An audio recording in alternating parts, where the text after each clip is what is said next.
Okay, today I'm going to be talking about indie games on the Nintendo Switch. For all the people watching this video that don't know what an indie game is, it basically means independent video game, which is a game that is made without the financial support from large companies. Indie games usually cost less than regular games, being around $25 or $30, and most of the time these games are usually only available digitally. Indie games are usually made by either one or two people or a small team. There are a ton of indie games on the Switch, with some being much better than others. So in today's video, I'm going to be talking about my favorite indie games on the Nintendo Switch. This video is obviously, this list is obviously based on my own opinion, not on sales or anything else like that. Tell me what your favorite indie games are in the comments, and with all that said, let's get into the video.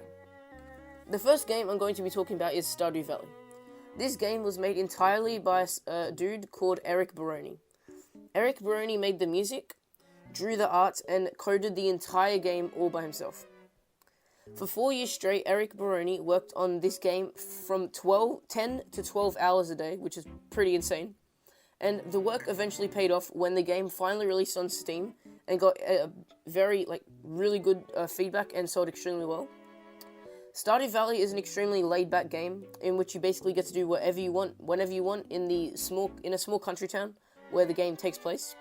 You can make a massive farm, spend time fishing, or even start and build relationships with the other non-playable characters. This game has a really nice soundtrack, and the 16-bit feel to it tops off the game. I have around 25 hours on Stardew Valley, and I'm loving it to bits. The next game on the list is very different to the game we just talked about, and that game is Cuphead. Cuphead was made by a small team of people known as Studio MDHR. The game was in a working phase for about 5 years, with the character animation taking 2 years alone, as it was all hand-drawn, which was said to be the hardest part of making the game. Cuphead is heavily inspired by cartoons of the 1930s, which is where the upbeat music and kind of messy-like character design comes from. The game mechanics are fairly simple, with it being a run and gun game, in which you basically only need to shoot and dash, and just run in the right direction. Boss battles also make up most of the game, and I believe boss battles make up 70% of the game, and regular levels make up 30% of the game. And with each boss being very different, whether you be fighting actual vegetables like carrots and potatoes, or you're fighting frogs that know karate. If you enjoy a good challenge and enjoy platformers and boss battles, then you should definitely try Cuphead.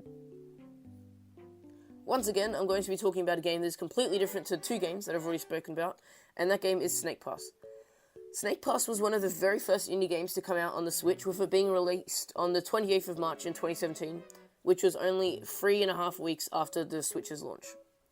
This game was made by 11 people, but was then released by Sumo Digital to a number of platforms and consoles, including the Switch, I think Xbox, PS4, Xbox One, PS4, and I think Steam. The idea of the game is fairly simple, which is that you just have to finish numerous levels controlling a snake, but controlling the snake is extremely hard.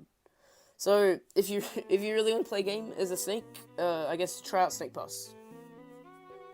Okay, that is the end of the actual list, but there are a ton of other really good indie games, so I'm just going to read a few of them out quickly, starting with Dead Cells, Graceful Explosion Machine, Hollow Knight, Moonlighter, and Celeste. And before that said, it is the end of the video. If you enjoyed the video, leave a like, subscribe to the channel for more Nintendo videos.